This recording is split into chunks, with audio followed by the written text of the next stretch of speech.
ಮಾನ್ಯ ಮುಖ್ಯಮಂತ್ರಿಗಳು ಅವರ ಕ್ಯಾಬಿನೆಟ್ ಸದಸ್ಯರಲ್ಲದೆ ಕೆಲವು ಹಿರಿಯ ಕಾಂಗ್ರೆಸ್ ಮುಖಂಡರನ್ನು ಇವತ್ತಿನ ಸಭೆಗೆ ಕರೆದಿದ್ದರು. ಸಭೆಯಲ್ಲಿ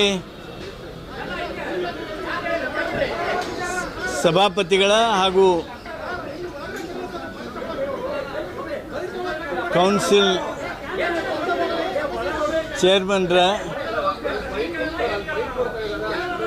ಚುನಾವಣೆ ವಿಚಾರವಾಗಿ ಚರ್ಚೆ ಮಾಡೋದರ ಜೊತೆಗೆ ಮುಂದೆ ಬರ್ತಕ್ಕಂಥ ಏನು ಅಸೆಂಬ್ಲಿ ವಿಧಾನಸಭೆ ವಿಧಾನ ಪರಿಷತ್ ಪ್ರಾರಂಭ ಆಗ್ತಾಯಿದೆ, ಆ ವಿಧಾನ ಪರಿಷತ್ನಲ್ಲಿ ವಿಷಯಗಳನ್ನು ಯಾವ್ಯಾವ ತೆಗೆದುಕೊಳ್ಬೇಕು ಏನು ಅನ್ನೋದ್ರ ಬಗ್ಗೆ ಹಾಗೂ SIR ವಿಚಾರ, ರಾಜ್ಯದಲ್ಲಿ ಅಭಿವೃದ್ಧಿ ವಿಚಾರ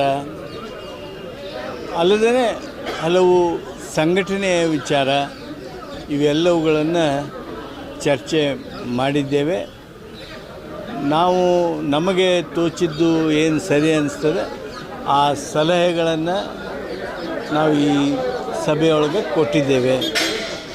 ಮಾನ್ಯ ಮುಖ್ಯಮಂತ್ರಿಗಳು ಸಾಕಷ್ಟು ಸಮಯ ಈ ಚರ್ಚೆಗೆ, ಈ ಸಮಾಲೋಚನೆಯ ಸಭೆಗೆ ಅವರು ಸಮಯ ನೀಡಿದ್ದಾರೆ, ವಿವರಗಳನ್ನು ತಿಳಿದುಕೊಂಡಿದ್ದಾರೆ, ತಮ್ಮ ಅಭಿಪ್ರಾಯ, ತಮ್ಮ ಕೆಲವು ವಿಚಾರಗಳನ್ನು ಸಹಿತ ನಮ್ಮ ಜೊತೆಗೆ ಹಂಚಿಕೆ ಮಾಡಿಕೊಂಡಿದ್ದಾರೆ. ಈಗ ಆ ವಿಚಾರ